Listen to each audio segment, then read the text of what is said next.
Once you're down the bottom, you want to try and maneuver your boat into an eddy. You might need some help from friends if they're already down there to do that. And then bring it parallel to the bank and rolling it, working with the team to roll it up the bank to get all the water out. Might take 2 or 3 rolls. And if you have barrels, 3 barrels in the canoe, they'll often stay in while you're doing that rolling process. What I'm going to talk you through now is if you did happen to fall out of your canoe in a rapid, how to stay safe. We always want to be working with the force of the water. The moment you try and fight such a powerful force, that's when things get nasty. The most common thing people try to do when they capsize is stand up. I want you to reprogram your brain to not do that. If you feel this up, no, you'll hear me and Tegan, feet up, feet up, feet up, feet up. We want you to stay floating, working with the forces, letting them float you down. So if you stand in the river, your feet can get caught under a rock. The force of the water pushes you down and your head's under the water and your feet are stuck. Then I got to get my pulleys out and try and pull you out, and it's awkward and messy and not fun for you or me. But keeping your feet up and floating is pretty easy for both of us if you can reprogram your brain. Feet up, float, go with the flow. You'll see our shirts, we wear them all the time. Go with the flow, work with the flow. So what I do want you to do when you capsize is to do your best to stay calm, check you're okay. Try and face with your feet facing downstream, because they become really good bumper bars. They're pretty good for pushing off rocks if you are heading for one, all right?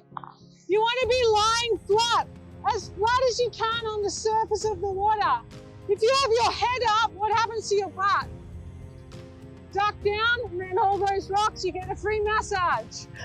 But we want to try and avoid that. So tuck your bum. If you can't see, look to the side. Don't look up, all right? Looking to the side, my hands are my steering. So I'm like, to move around things. My feet are my bumper bar. I'm floating, floating, floating all the way down the flow until I see an eddy. Then I can roll over and swim until I get into the eddy, and that's when you stand up, all right? Obviously, the deeper the water, the more dangerous that leg situation becomes. But when it's shallower, we can get a bit complacent. Oh, I'll just be right here. Don't be complacent. Let's still go with the flow. I'm just going to walk you through the brace position. So this position is ideally when you're about to go into a rapid, so you're as connected to that canoe, so you're as safe as possible when heading down. So what you're going to do is in the back or the front, you're going to ideally cross over your legs. I have the advantage of being quite a short person, so this is quite easy for me. If you are taller, you'll simply want to move your legs out and cross them at your ankles. Ideally, what we really want though is these knees going underneath the gunnels of the canoe, which I can show you now. So if I go from this paddling on the flat and I'm getting ready for the rapid, I'll cross my legs and put them underneath the gunnels of the boat. So basically I am flush. If you're taller, you can push your feet out further. It just means that you're connected in the boat and can bounce back and forth. Otherwise, if you sit like this, your center of gravity is higher and it actually is easier to come out of the boat and give more momentum in the way that you don't really want. So legs underneath and you're ready to go. So the 2 most common obstacles you encounter on our rivers in Australia are rocks and trees. If you come across a rock, most of the time if you're facing forwards, you'll be able to navigate around it. Just sometimes as you're beginning to learn to paddle your boat, you might end up sideways and be pushing towards the rock. If that happens to you, when you come into contact with the rock, the best thing to do is to lean in as much as possible. So that exposes the bottom of your boat to the flow of the water, and then you can use the force and the flow of the water to help you maneuver around it.